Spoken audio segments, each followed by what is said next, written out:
Thanks, as always, to our great partners at Pendleton Whiskey for their continued support of Everything According to Flint. Welcome to episode 65 of the podcast, and anxious to have a good friend of mine this week, a PRCA steer wrestler, but also a Super Bowl winning tight end as a member of the New York Giants. It's Bear Pasco, who has big goals of someday qualifying for the Wrangler National Finals Rodeo. Looking forward to a great conversation with our friend Bear Pasco. But first, this message from our friends at Montana Silversmiths. Life is made up of so many moments, big and small. Hey, Dad, it's your turn. Sometimes the best memories are just time well spent together. Only time will tell what our most cherished moments will be. Montana Moments. Celebrate what matters. Well, welcome to episode number 65, according to Flint, and the one and only former tight end for, I don't know, I'll call it the Giants and the Bears, the Falcons, various National Football League clubs across the country, and PRCA steer wrestler, our good friend Bear Pasco. I want to get this out of the way right away. I didn't tell you this before we went on the air, but I have school mascot shirt, everything. I could not find a Fresno State. So all I did was wear red and blue. You appreciate the effort? I appreciate the effort. I don't even know if they still make a Bear Pasco Fresno State jersey anymore. They don't know who I am anymore. So if there is one, let's find it. Because years ago when I was there, I think I have still been doing the rodeo when didn't David Carr play for, I have somewhere in a box a David Carr Fresno State Bulldogs football jersey. They probably still have you wear his when you go to Fresno to do the PBR there, because he's a pretty big name guy coming out of there. When I'm in, he's what? He's a great guy. He's a really good friend of mine. So is that your era? Did you play with David Carr? I was right behind David. David was 2000, early 2000s, and I came in 2004. So I think he was drafted in 2000, 2001, and I came in right after him. And not that this was on the script to talk about, but talk about a guy who got a bad go in the NFL playing behind the worst offensive line. He just got the crap beat out of him. I've felt bad for that guy from day one. I know. And he's extremely, extremely talented. Like, just one of the strongest arms that I've ever caught a football from is David. Like, the only ball that I've ever heard actually whistle as it's coming to me. And just unreal. It was funny. Like, him and I used to sit at lunch and talk about it, just because I was just like, man, how did you stay so upbeat during that time? And he's like, it's just my personality. But he goes, I never knew who my offensive line was. He goes, they'd play a game on Sunday, he'd get killed, they'd cut the left tackle, work somebody out new on Monday, Tuesday, sign him, they'd start the next week, he'd get killed again, and then they'd cut that guy. So it's like the revolving door of offensive linemen, because I never knew who I had. That's right. Eddie, Jim, who the hell are you, man? Like that. Yeah. That would be a weird dynamic of pro sports compared that I don't think anybody really can grasp. The pro sports where, you can get benched in college, but you're not just out of the building so much. I would think that's a strange thing. Did you experience any of that where you'd see guys like, where'd he go? Like, or do you kind of know what's going on? You know what's going on, but like, you really see that during training camp, where it's like, they're trying to find the guys that they need to, they want to see more out of. And they're like, okay, we don't need this guy anymore. So it's like, you'll be at practice with somebody one day during training camp, and the next day they're gone. And you're just like, well, okay, I guess Jimmy, Bob, Joe, so-and-so just didn't have what it took, or they wanted something else, Yeah. So Yeah. That kid from Central North Dakota Tech. He's gone. Yeah. Left his shoes and everything. Everything. Oh yeah. Didn't even take his cleats with him. I try to keep up with training camp stuff, and I'm enthralled. And maybe you aren't, you probably aren't enthralled, just like I'm not enthralled with Yellowstone because I live in Montana. You're probably not enthralled with Hard Knocks, the HBO deal. I love watching training camp. I don't really watch it, but I always like seeing what teams they pick to be on it. Just because that year I went to the Falcons, we were on Hard Knocks, and so we always had that year during training camp. We always had microphones on our jerseys and stuff like that. So you kind of watch out what you're saying. So by the time, again, because I love football, like I'm a football guy, you know that. By the time you get to training camp, are you kind of used to the pressure and the big time stuff? Because I watch guys really that don't know if they're going to make a team. And I think it would be hard to play relaxed and do what you do with that kind of pressure on you, thinking you could be gone the next day. Yeah, no, it's definitely tough. It's definitely tough. I mean, the longer you're at that level, the easier it is to deal with. But those young rookies that come in and they're not drafted, but they're signed as free agents, and like, it depends on them having a good game if they get to even come back for practice squad.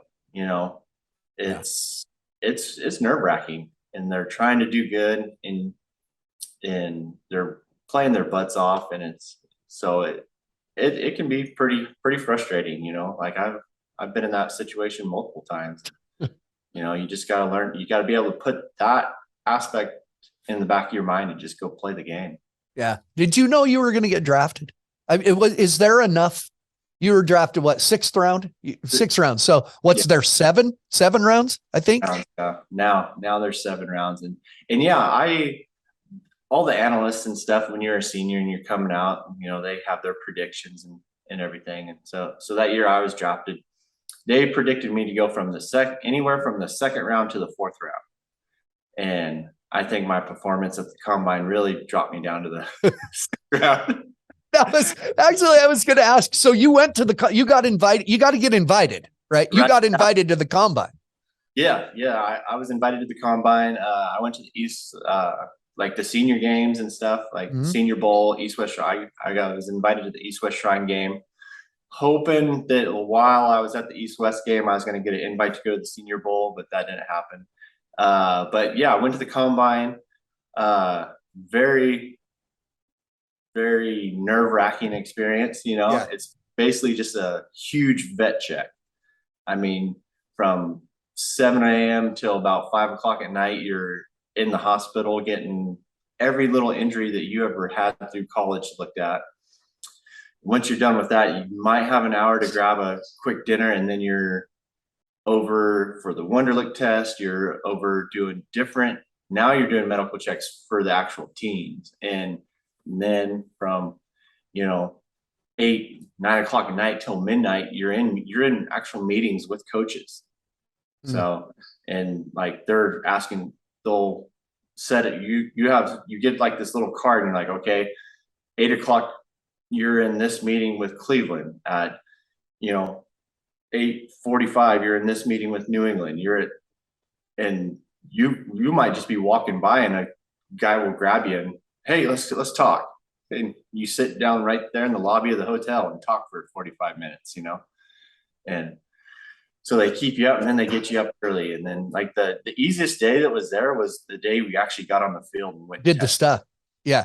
Well, and they say, I've heard that they know everything before they ask you the question. So their test, like I was watching something. They say, if they're asking you about an injury you had, they know. They know them all. They have them listed. So if you leave something out, that you got to maneuver, you got to navigate all that in a weird way. I think it's, you said that what you did at the combine cost you. Was it this end of things or this end of things? It was the physical side of it. It was the physical side of it. I'm too slow. What'd you run the 40 in? At the combine, I ran the 40 and it was a 4.91. It was a 4.91, which for tight ends is pretty slow. So I think that's what really hurt me. I feel like my other like catching, blocking, all the stuff that actually pertained to actually playing tight end, Mhm. I did well. I did. I What, felt like it did really well. I'm sorry. I'm intrigued by all this because the combine just got over, and I think a lot of it is just theater, of course. Yeah. Okay. What was your official height and weight? 6'5"? I want to say I was 6'5", 257 at the combine. Ooh, I you were was, yeah. And I didn't play my senior year. I played my senior year at like 265. And then I trimmed down for the combine. So I was I weighed in at like 257. So I was lean. the big thing now is What's hand that? size. Hand size. Oh, That's the big thing. I couldn't even tell you any of my numbers like from the combine. I knew my 40 time because I was so mad when I got done with it. I was walking back and they had a camera right here in my face. And I know they got me cussing on it. And I looked up at the big screen and it said my name and my time underneath my name. That's the only reason I know what my 40 time was. Hey, I'm just going to take this opportunity to tell you that when I was a senior in high school, I ran a faster 40 time than you. So don't let that affect you. I'm not going to, it's not my feelings. But I've seen it, you're pretty quick. Hey man, my picture's on the wall of my high school. Just so you know. I mean, I'm no slouch. I was a smooth 5'9", 140. Never thought you were a slouch, man. Never thought you were, but I really thought because they say you're supposed to be faster on turf than you are on grass, and so I run a 4.91 at the combine. Come back at my pro day in March. Combine's in February. Pro day in March at Fresno State. Do my 225 bench at Fresno. That was not very good. It was okay. It was just yeah. And then I retested it and everything, and every one of my times was faster on grass than it was on turf at the combine. So I thought that would have helped a little bit, but it probably jumped me from the 7th round to the 6th round. Yeah, the grass thing. I don't know. I've been on turf a little bit, just fields, standing on sidelines, different things, but that's weird. You must have had a great grass field at Fresno State. Must be good stuff. It was okay. Yeah, it wasn't anything special, but I just felt like at Fresno I was more comfortable. It was my home, and there wasn't all the outside influences that were kind of taking your attention away from focusing on job done. Was Fresno your hometown, like high school and stuff? Well, how far away from there are you? I grew up about an hour and a half south of Fresno, down in Porterville. So. Oh yeah, I know Porterville. I mean, kind of. I've gone. Used to stay out there all spring and rodeo. I'd go to Red Bluff and Clovis and run down to Bakersfield and Wood Lake and all those. So I mean, it all sounds familiar. So, yeah. But I've gone through the career thing and I still see it written. School teacher just becomes rodeo clown. Like I was teaching school and went, that looks good. And I kind of, a few years ago, NFL tight end, now rodeo star, like you're playing NFL football and go, I saw the PBR at Madison Square Garden that time and I want to be a cowboy. But there's never that you rodeoing right now. That ain't new to you because your whole background is all that, right? Exactly. Yeah.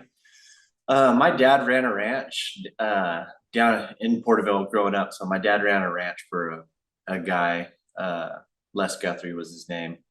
And until I was about, I don't know, sophomore in high school. And then we left there and kind of started our own deal. And that whole time he ran, my dad and his brothers had their own set of cows too. So he kind of stepped away from Les's ranch to kind of focus on the brothers, in their herd. So yeah, I grew up in the Western lifestyle and grew up competing in team roping. I go to team roping jackpots and stuff like that.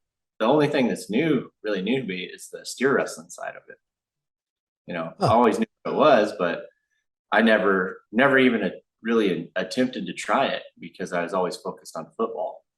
I didn't want to take a chance of hurting a knee or shoulder or something like that. So. Right. Even back in high school. See, I guess I assumed you probably bulldogged like high school, but no chance. Yeah, never did.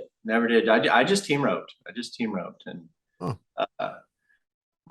kind of felt like that was a big enough chance as it was at the time I was a quarterback and, didn't want to take a chance on cutting a finger off, and kind of hard to throw a ball with only 4 fingers. That's what they tell me. Yeah. Especially if you're missing a thumb. That's a hard one. Yeah. I broke my hand one year when I was at Fresno State. My freshman year, I was that spring, I was trying to load a Colt, and she smashed my hand and broke my throwing hand, the ring finger on my throwing hand. So I go into spring ball and I got a cast on my hand where those 2 fingers like that. And so I'm out at spring ball trying to throw a ball with just 3 fingers, and the other 2 are casted up. And Pat Hill didn't think that was very, very good. So shortly after that, I made the switch to tight end. Well, hey, it's like the baseball players, Madison Bumgarner. Right. Oh, there's a guy that has pitched for the Reds. I was out in Buckeye, Arizona one winter, and he was out there roping. And they kind of got to keep it on the down low, because here's these Major League Baseball pitchers. It's like, dude, your thumb could pop off. Like it's a touchy subject, kind of. I will say that was one thing I never really hid from the NFL. Because when you sign your contract, there's a clause in there that says you will not compete in any hazardous activities. But they explain hazardous activities as riding motorcycles, driving race cars, stuff like that, X Games stuff, extreme sports stuff.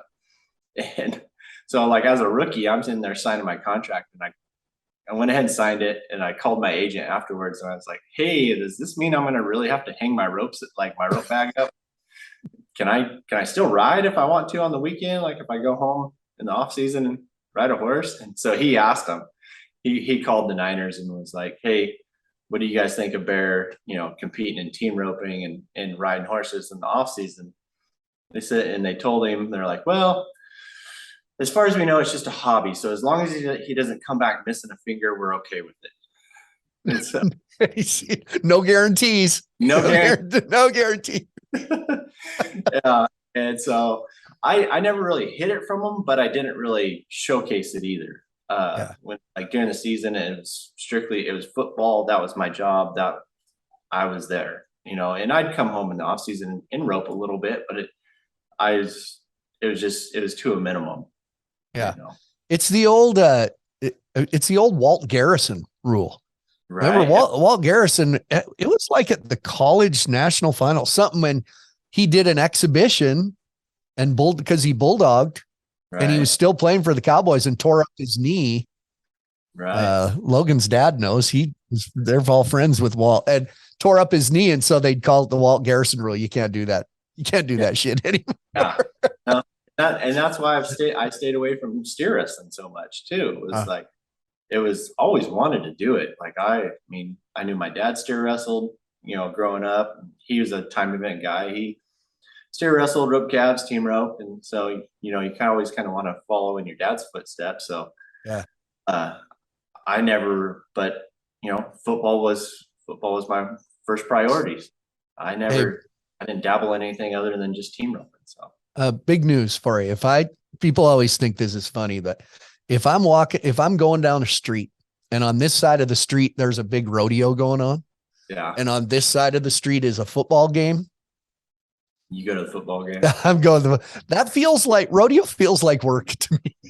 Right. But I don't know what maybe you're the same way. I think we can relate. When I was a little kid, there was this romance to me about putting on football stuff. When we were little kids, I remember my mom and dad bought us the cheapo little Green Bay Packers uniforms.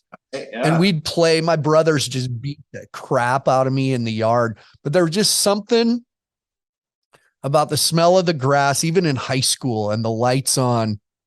There's a romance to the game. And as shown, millions and millions of people watch. You can throw a crappy USFL game on and it'll get better ratings than the NBA. I mean, there's something about it, isn't there? It most definitely. And like you look at that new league that like Dwayne Johnson and the started this last year, the XFL. Now it's a little different, but I heard it had great ratings that first week it was on. So people just love the game. Yeah. You know, I think that's the one I was thinking of, XFL. That's what yeah. And like, I haven't sat down and watched football really. Like, I'll watch a couple playoff games or the Super Bowl or something like that. But like, to actually sit down and watch a regular season game, I don't do it. I'm kind of like you. Like, if I'm probably on the other head of the coin, where if on one side there's a rodeo or a football game, I'm probably going to go watch the rodeo just because, that's where I'm at now. And football gave me so much. Like, it was my life for such a long time. And I mean, I don't regret one moment of it. It was so much fun. And like you said, there is a romance to it, especially at that high school level, like, cause I feel like at that level, it's so pure. It's so it's all about the game and playing with your buddies and, pep assemblies and the parents and all that. Yeah. The prep rallies and, Friday night dances afterwards, after you go and you throw a 50-yard bomb to win a game. And then it's like, you're celebrating and you're like going to the dance and hanging out with your buddies. And like, it's just all of it. That whole time in your life playing football is amazing. And it is great once you get to college too, that's a lot of fun. And, but at some point it does become more of a job than it does, just playing for the love of the game. And, and you're introduced to that really fast when when you get to go to the, that small amount of players that get to go to the NFL and have that opportunity. They're introduced real fast that this is the business. And if you don't perform and you don't do your job, you hit, you're just a number. The way I describe it, and I feel this way when you get into positions like of my job and stuff. I never feel like once you get to something that calls itself professional, the NFL or whatever, it's never anybody's turn. It's never, you're next, football, high school, you're a junior, the guy graduates, it's your turn. There's none of that. I think college is kind of the same way. You start to see. Most definitely. Yeah. College, when you get to college, that's your kind of introduction to, all right, the best player will play, no matter if this guy's a freshman or a senior. If you're there and you got talent and you can help them win a game, they're going to put you on the field. And so that becomes your introduction to, you better perform on the field, because if you don't, then you're just going to become a practice guy. You're going to just go practice every time and go to school and get your degree and then go be great somewhere else. Right. You hear a lot in rodeo. I do maybe get myself in discussions I shouldn't be in and maybe piss off some rodeo people, but no, there's what? If there's one thing the Cowboy Channel coverage of all these rodeos has taught me, it's that rodeo fans can be as big assholes as any fans. So, but there's always this thing of, look at that football player. He pulled a hamstring and he's out for 3 weeks. Cowboys are tougher. They would never sit out. And I always say that's out of necessity. Like in football, if you're 60%, you're hurting your team. Mm-hmm. And you can have the opportunity to heal, where rodeo, it's out of, I got to do this or I'm not going to make any money. I don't think that's a valid argument. I think it's opposite. Right. I think they're opposite sports in that sense. Am I close? I totally agree with you. I totally agree. I got a good story for you. Oh, good. I like Uh, stories. I like and stories. I'll get to that here in a second. But it's like I was explaining I went back to uh, some junior high kids this last weekend for Steve Simons and his wife. She's a teacher, so I went over to her school and talked to the kids about playing in the NFL and doing that, and now stepping into the world of rodeo.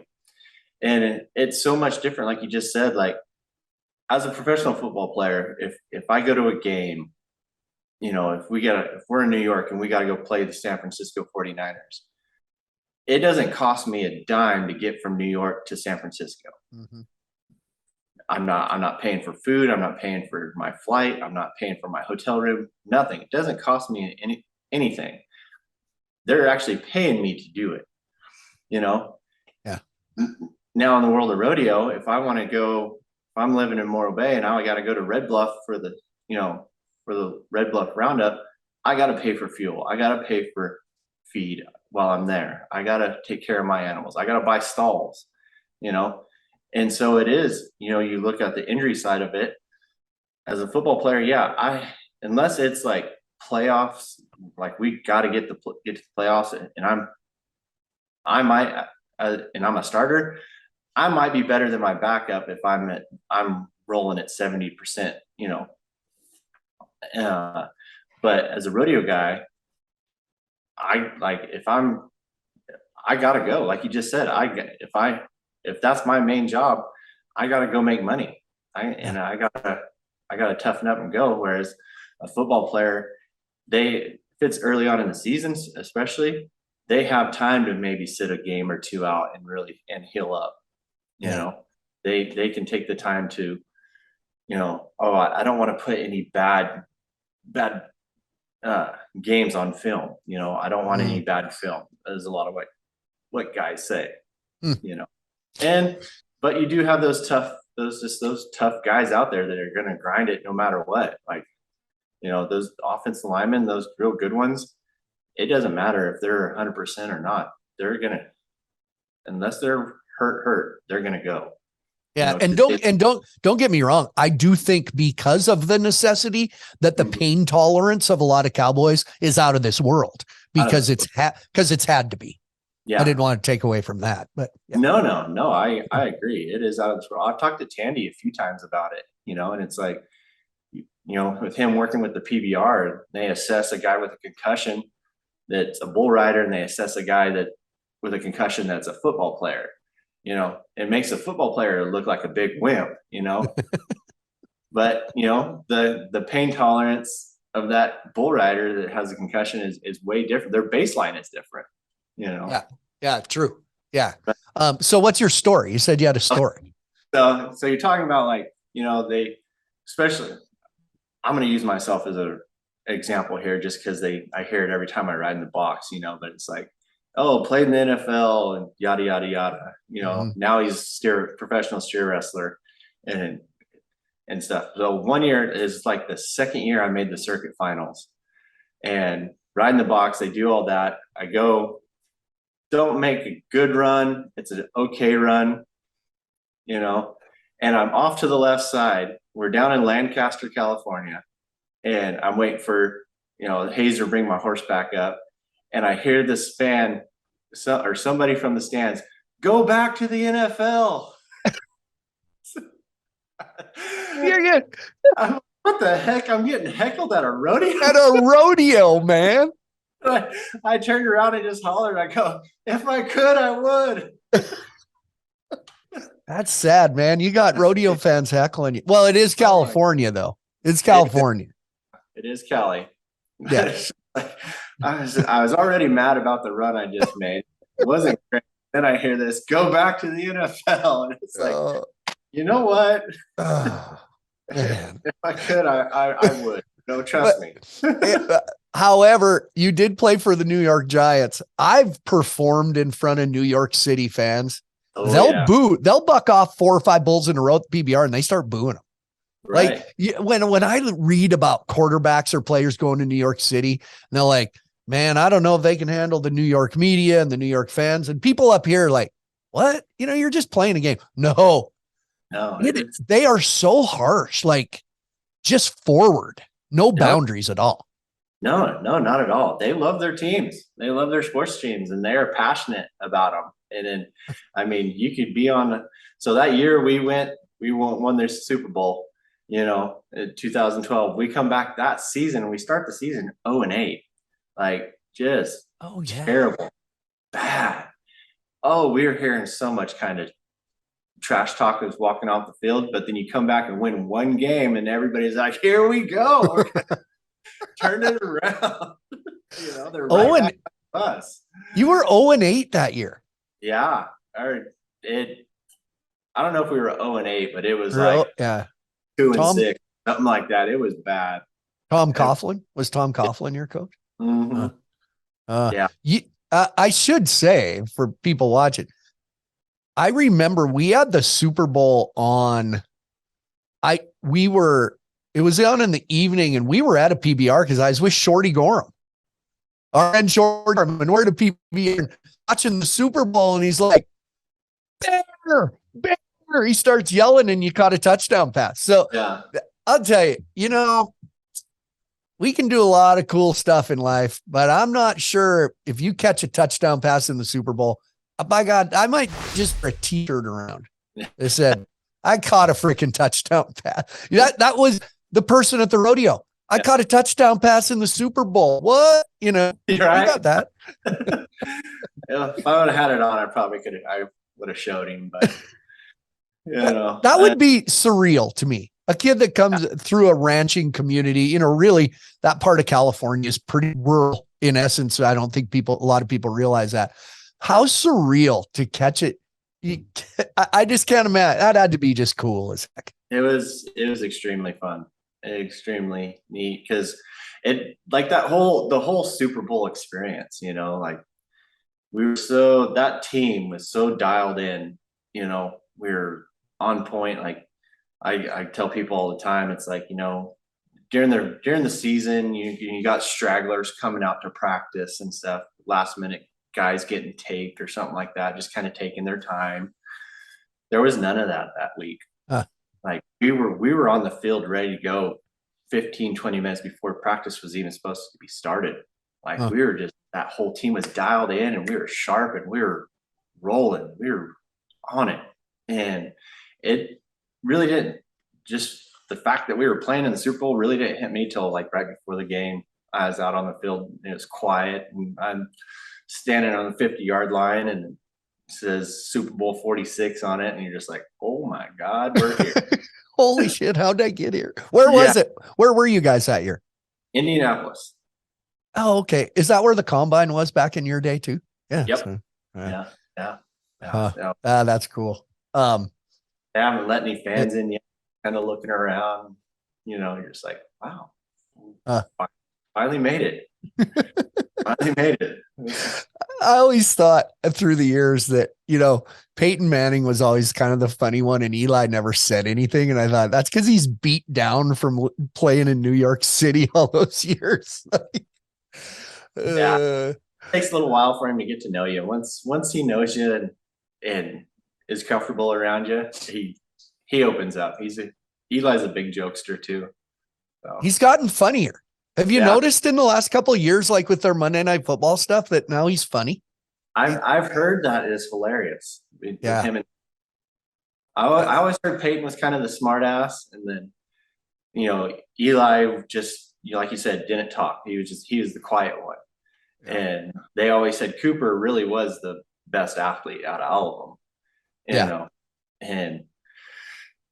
But once you get to know Eli, and I've heard since he's retired, he's kind of come like, now he doesn't have to deal with the media like he did. Like, I think it was just a smart thing for him to do, is just kind of stay quiet and not give the media something to get riled up about. So,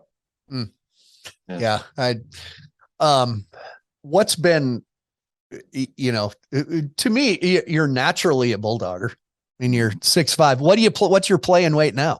You're not 257. No. I bulked up. Like I stacked on some pounds after I got in the NFL. I played in the NFL from 270, 275. No And kid. I'm still there. I'm still about there. Wow. Yeah. Jeez. You know, Huh. And, it, and ran a 5.340. yeah. Oh, God. It, no, I got faster. I got faster. Well, My pro day 40 time was a 4.73. So yeah. Yeah. So you're yeah. good. And What? that was why Chicago released me when after I left New York and left Atlanta. I went to Chicago, and after training camp, they told me it was because I wasn't fast enough to like spread the field, and I was like, okay.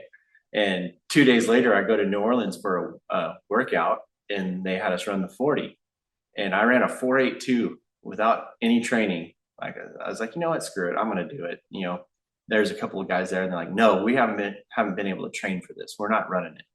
I was like, I have zero to lose. All right. If they sign me, they're gonna figure out how slow I am anyway. So might as well just show them now. And I went ahead and ran the 40. I ran a 4.82 with just on the spot. So uh, like it's not extremely slow, you know. Freaking Bears. Freaking Bears. Yeah, Jeez. Yeah. come on. So what's been, you're built like a bulldogger, you're athletic. I've always thought, those great bulldoggers are sneaky athletic, when you watch them. A lot of them, you look at the history. I mean, I've known Ty Erickson and his family, they're a big Montana ranching family. And you guys, to me, you're a similar size. He's 6'5", his arms are 30 feet long, but he was he didn't even play football. He was an all-state basketball player. But to me, there's a sneaky athleticism that it takes to bulldog. I bulldogged at 140 pounds, just so you know. I sucked, but I was pretty, I was there. But what's been the thing? Is there something that has made you go, crap, that this surprises me? Like, what's been maybe the hardest part or something about bulldogging that maybe has caught you that you didn't know would happen? I would think like the whole physical side of it has, like you said, it's come pretty natural, just like physical abilities, being able to, manhandle some steers and stuff. But I remember the very first, my very first practice, I guess you'd say, shoot dogging. I could not catch my breath. And like, I've been through a lot of football practices where you're just like run into the ground and you want to die. And I've yet to puke at any of those. But in the arena, shoot dogging, there's been several times I've wanted to just puke and throw up. And like you can be in shape, and then you have to get into bulldogger shape. You got to be in steer wrestling shape. Like it's just a different animal, like it's its own thing. When I remember in high school, I was a senior in high school, and in the spring, my dad was really good. He could teach bulldogging really well. And it was just groundwork. I remember going to track practice and running like 8 200s and all right, we're going to do some shoot dog and some groundwork. Same. You cannot simulate that with anything. It was awful. Yeah. And the only way to get better at it is to go do it. You've got to get in the arena and go slide steers. And like, you can't get on a rower and go row for, a week or two and be like, okay, I'm in great shape. I'm going to go bulldog and be fine now. No, it's a totally different animal. I had a guy from Charles Bazette. He's a actor / Muay Thai world champion and stuff. And he called me and said he wanted to learn how to bulldog. I said, okay, come on up. I go, there's a lot closer guys to LA that you could go to instead of drive 4 hours all the way up here. And he goes, nope, I want to come to your house. And I was like, okay, I'm just letting you know, I bulldog big steers. I got big steers. I got some little steers. I go, they're tough. And he goes, oh, I'm in great shape. I'm a great athlete. I'm in great shape. I feel like I'm going to pick this up really quick. And I was like, okay. Oh, probably. You're probably right. Probably Yes. right. You are. I bet you will. I bet you will. Oh my God. Charles is a great guy. Like, this is a great guy, and he's a good friend now. Oh, his first practice, head to toe, just covered in dirt. Actually, one time, like, Houlihan this steer, and like the steer's laying on his head, and like I had to run down and roll the steer off of him. He couldn't breathe, had dirt in his mouth. Just gets up, hat falls off, and he's looked like he'd just been run over by a bus. And he's like huffing and puffing. We're walking back up to the chute to run another one, and he goes, he looks at, he goes, I'm 2 weeks out of a fight camp. He goes, I'm in really good shape. And he goes, I can't catch my breath. I said, I know. I go, and I don't think he knew this about me at the time. I told him, I go, listen, I came from the NFL. I go, I played in the NFL for 7 years. So I go, when I first started this, I was in really good shape. And I go, I wanted to die the first time I started. I did it. He goes, really? I was like, yeah.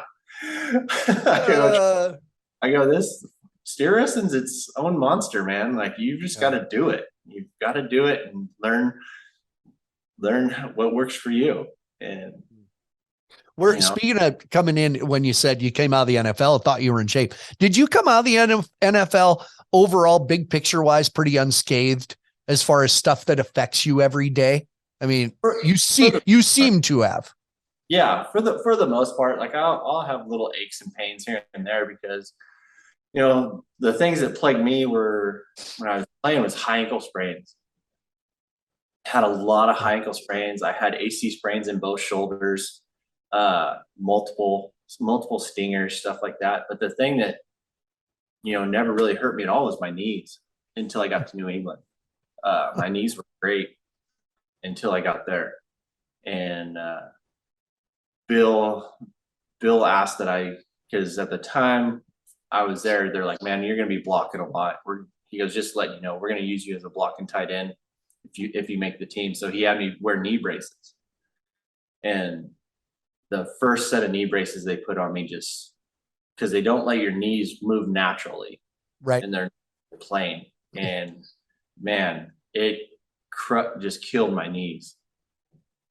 Killed my knees. And like, to the point where like it was hard to just walk upstairs. And finally I was like, Coach, I understand that you want me to do this, and I will, but can I find something different? I was like, these are killing my knees. Like, it's hurting to walk. And he's like, oh yeah. you bet. Like, and he said, yeah, you can wear whatever you want. Yeah, pretty much. Yeah. That's about all I got out of him. Just work staff, find something that works. You weren't a huge Bill Belichick fan, were you? I think you told me that. I respect him very much as a coach. I didn't have a whole lot of dealings with him. Yeah. He'll go down as one of the best coaches to ever coach in the NFL. And, he just, I didn't have a whole lot of dealings with him. So, he, as far as I know, I mean, I respect him, and he respected me for I don't. He dealt with me. I always ask about Bill Belichick. Do you know Dane Fletcher? Yeah. Dane. I did a TV deal. Dane's a Bozeman guy, and so we did during the big game day week, Bobcat Grizzly game. We did a TV deal together, and I've got acquainted with Dane, and he has classic Bill Belichick story. Dane showing up in cutoff jeans, and he had a good relationship with him because he was an underdog. He was that guy that shouldn't have been there. So yeah, Dane was a good linebacker from Montana State. Very good linebacker. I got to meet Dane up in Whitefish at a charity event they did every year in Whitefish. And so I got to know a lot of the Montana boys up there. And they're all great guys. And it was, look at us. Loved them. It was so much. It was such. I believe it's Doug Betters. Doug Betters did a charity event right there in Whitefish every year, and went like two or three years in a row. And like the first year I got to know Dane, and then the next year we met on the field together. And so like you create a relationship with the guy off the field at a charity event, and then you go play against him.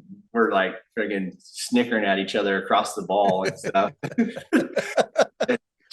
You're like halfway talking smack, but it's all in good fun because you become good friends, and Yeah. you know, it's That's just funny. a good time. I'm sure Dane was he was there a lot longer than I was, so Yeah. he's got some really good stories. We give Dane Fletcher crap about being so good looking. Like that's just a running joke. The little bit eyes around him. You just, man, Dane, you look good today. Like if I looked like Dane Fletcher, I wouldn't be as single as I am right now. Really? That's yeah. I know that's terrible. Okay. So as you're rodeo and you've been out to Texas and then Scottsdale, and your wife, Katie, has a great horse. How's her year going? Your wife, great barrel horse. She's tough. Yeah, it's going good. You know, she's going and blowing. You know, just trying to make the best run she can every time. So she's doing good. Doing good. Yeah, you're home alone, so you have no chance at the Golden Hoof Pick Award this year because you're not out on the road with your barrel racing wife. I know. That's all right. Blew it again. Knocked down a little bit. Right. Who when you're out rodeo, all these rodeos you're going to and you're going to good ones, who's the best bulldogger in pro rodeo right now? Man. Who's the best bulldogger you've seen in this era, your colleagues right now? Oh man, there's a handful of guys that I really think the world of and that have helped me. You know, you mentioned Ty Erickson.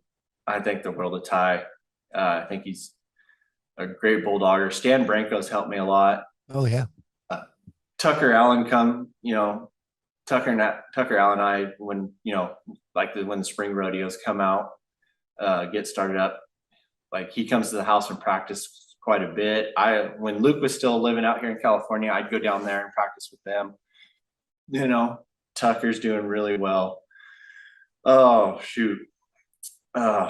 Well, you know, Luke always says, you know, Luke Branquino is credited with being one of possibly the greatest bulldogger ever because his technique was so good. And his technique was good because he was my size when he learned to do it. Right. And that makes a difference. Exactly. And then, you know, one of the guys that probably helped me the most, and I just love being around and traveling and bulldogging with him and he's kind of semi-retired now, was Bill Booganig. Oh, Bill Boog, the Boog is unbelievable. He's a great guy. He cracks me up. Oh shoot.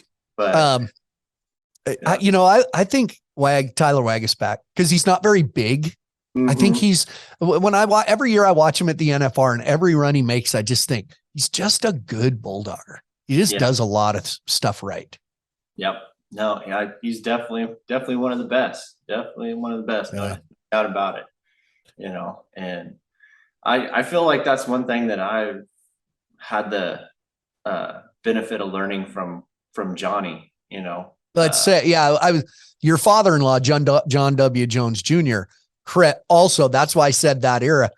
A lot of people to this day, greatest bulldogger ever. Yeah, well, you know, because the size of the cattle have changed.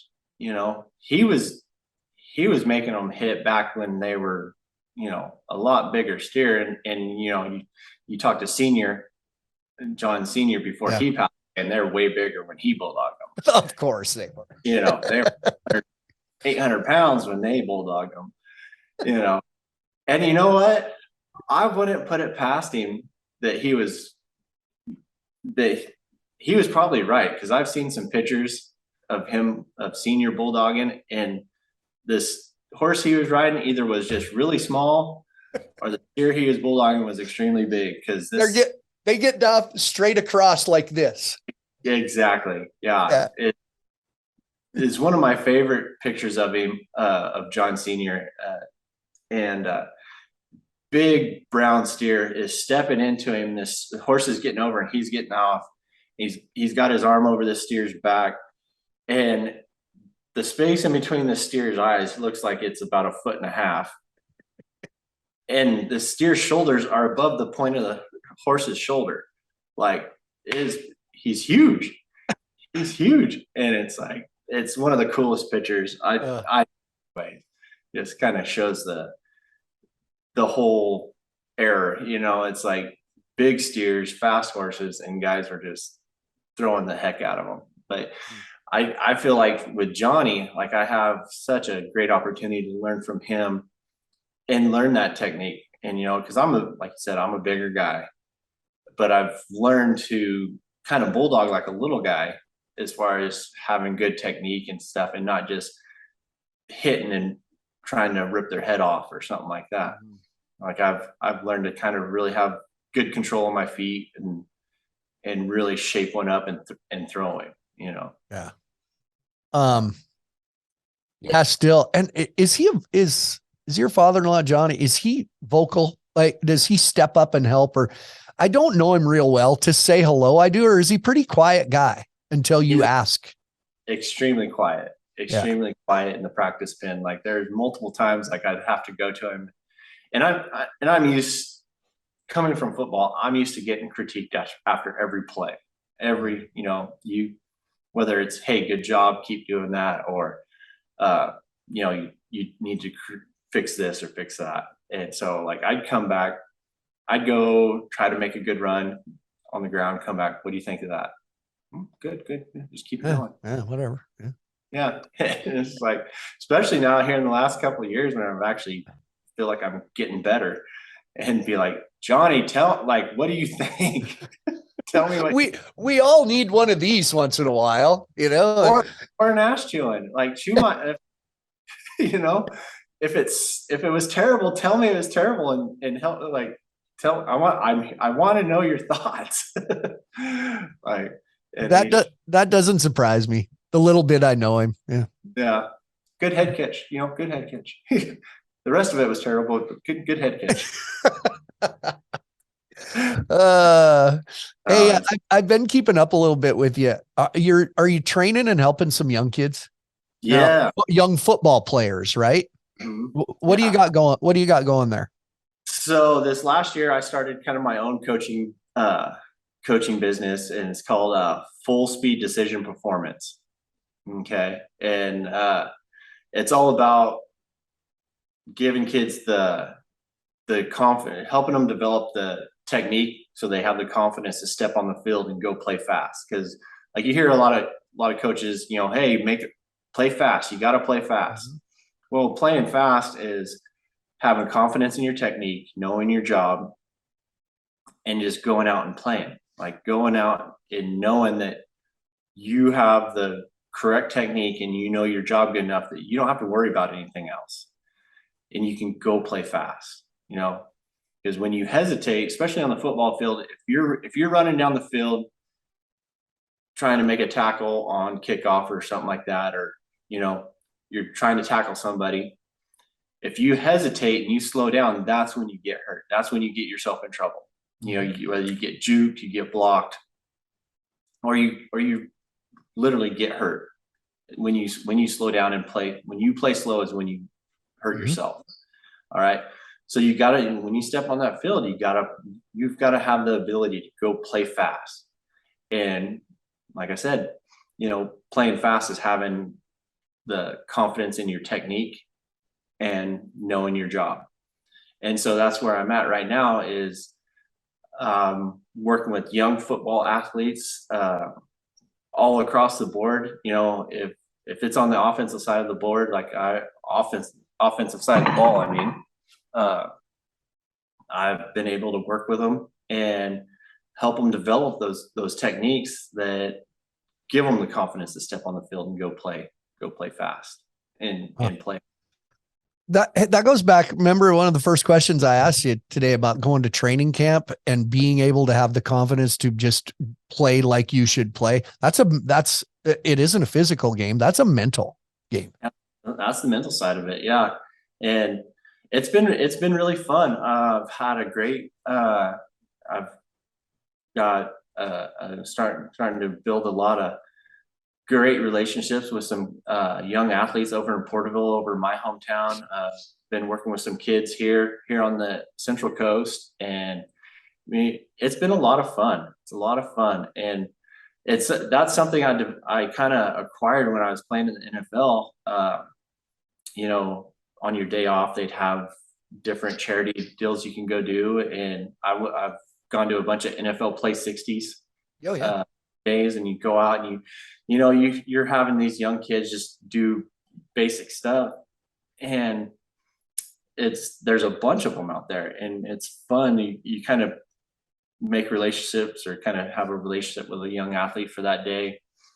And at the start of the Play 60, they're quiet, they're not really knowing what to do, but by the end of it, they're going full speed and they're going all out, because you took the time to like stop and tell them something that hey, lower your hips when you go to make this cut, don't stand so tall, or something like that. You told them something that helped them get better, and it allowed them to go have the confidence and have fun, be like, hey, I can play this game. And so that's something I've tried to bring into this is like my group, my coaching clinics and stuff like that, football clinics camps that I'm doing.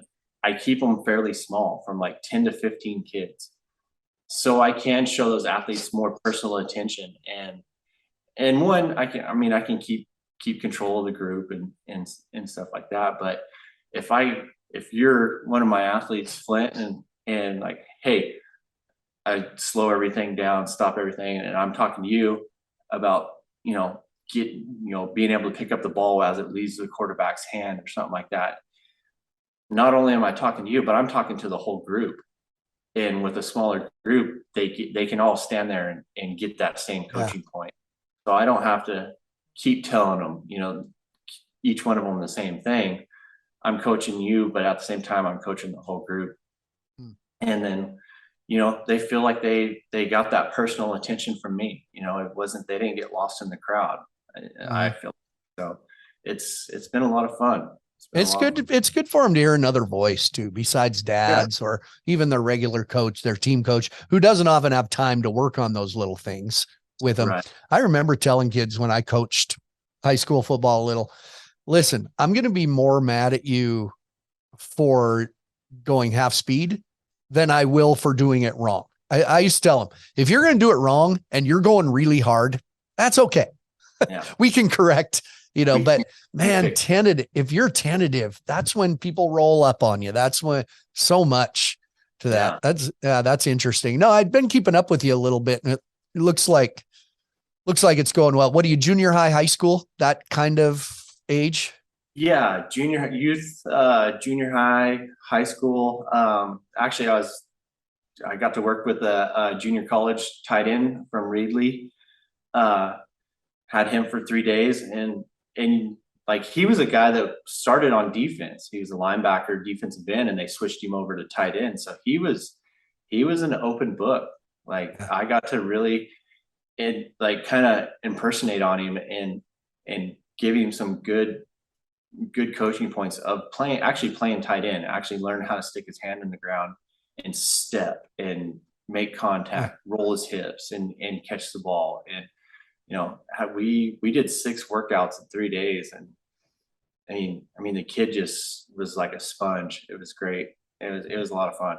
I think that's why I think it's interesting now. They're talking about players going into the NFL that coming from different countries and stuff. You see a lot of crossover basketball here. I'm talking about football again, basketball players that play basketball all through college and end up playing tight end in the NFL. But I think that goes to, there's so much kids play for so long, and their dads and their youth coaches. And I think that later start, they are a sponge. They do this, and whatever you feed them, they translate it. There's nothing to break.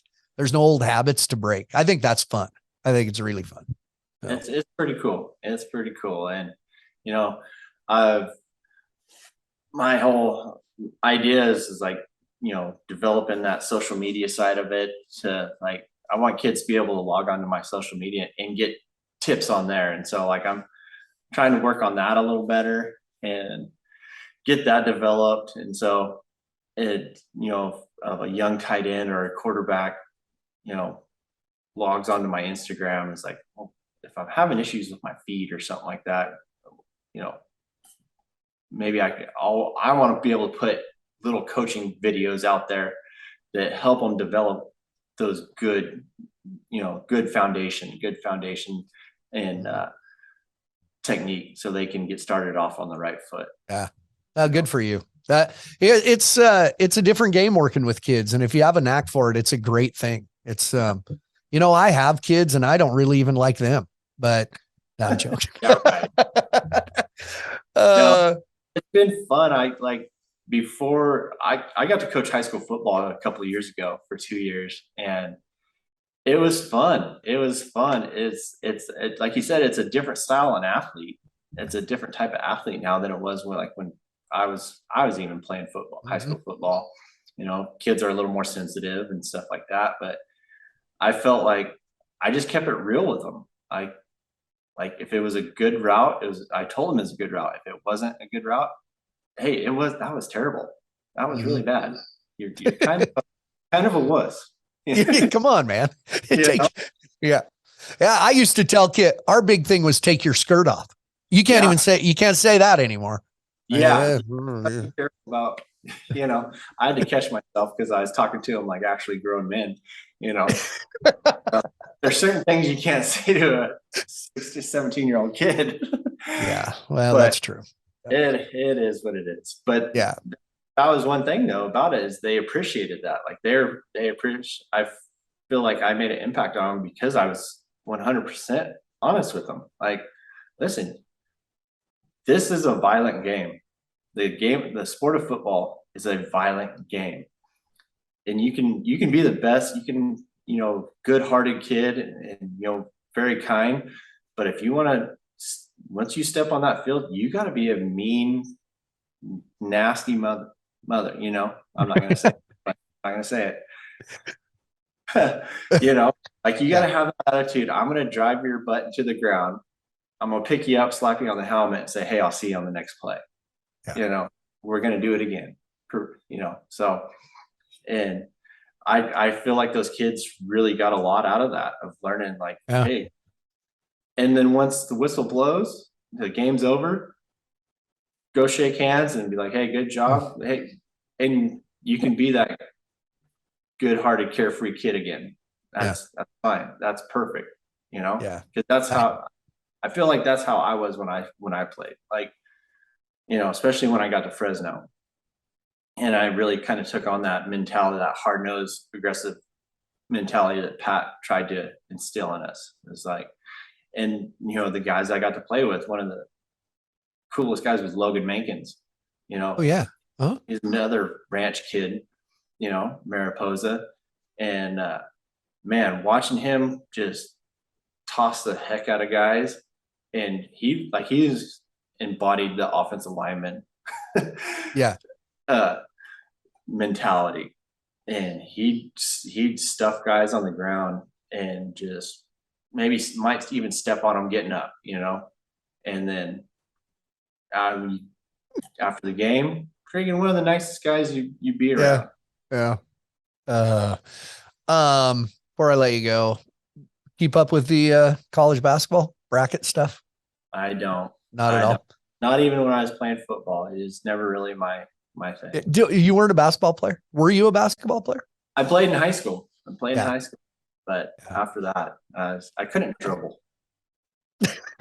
That's a bad thing. That's a bad thing. Part of the game.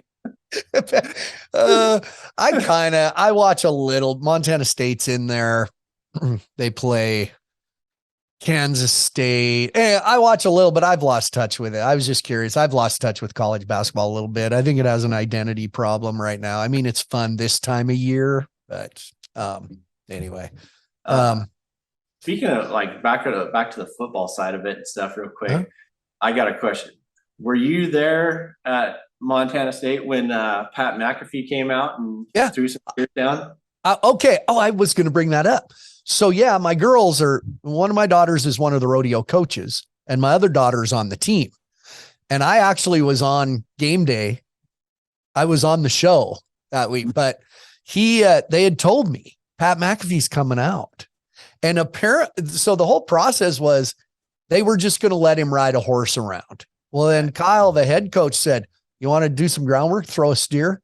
And he said before he turned around, McAfee had his shirt off into a tank top, and it was freaking cold too. Right.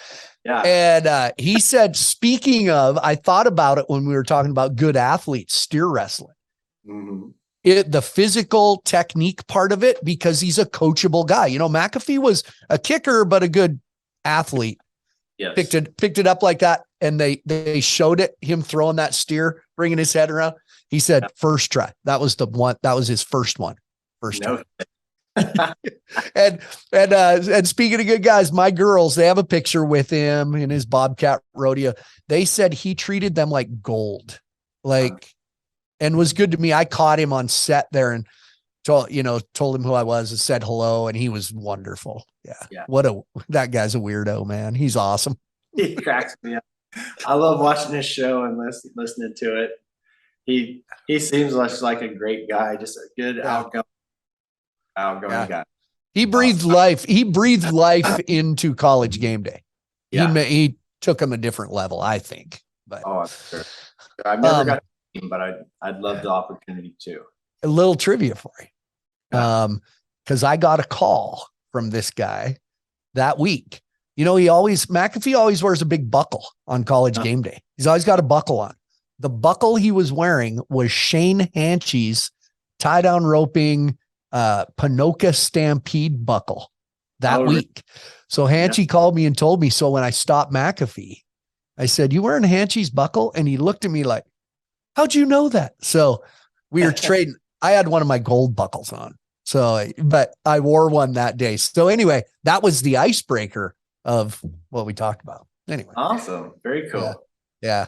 Well, let's get you to the NFR, right? That's the goal. Isn't that the point? That's the goal. Yeah. That's the goal. They're chipping away at it. Yeah. Overall we'll talk this season from the 1st of November or 1st October till now. How would you evaluate your 2023 season so far? Just okay. Yeah. I haven't really gone. I didn't go to any of the winter rodeos or my first rodeo was actually was Tucson after the circuit finals. Oh, okay, cool. Tracked out there and made some good runs there. Didn't quite go the way I wanted it to, but hey, that's over with. But yeah, I've been making some good runs, and so just chipping away at it. Well, in our text conversation back and forth, you mentioned that I would probably have to buy you a couple beers for being on this show.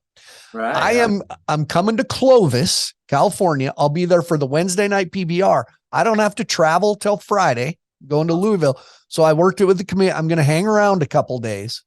Perfect. So I'll buy you a couple beers, just the two. And you're going to win. This is my prediction. We can look back on this. Clovis, California, steer wrestling champion, our friend McKenna Bear Pasco. Awesome. I love your prediction. Well, because I'm going to I've got it set up so far for all the spring rodeos. I'm going to do a football camp in the same town. No kidding. Yeah. So just kind of my way to, go work, have fun, and go steer wrestle. And so if I can get a camp put together, would you want to come out and help coach those kids a little bit? If I'm around, I'm only there a couple of days, but let me know if you're there. You're there.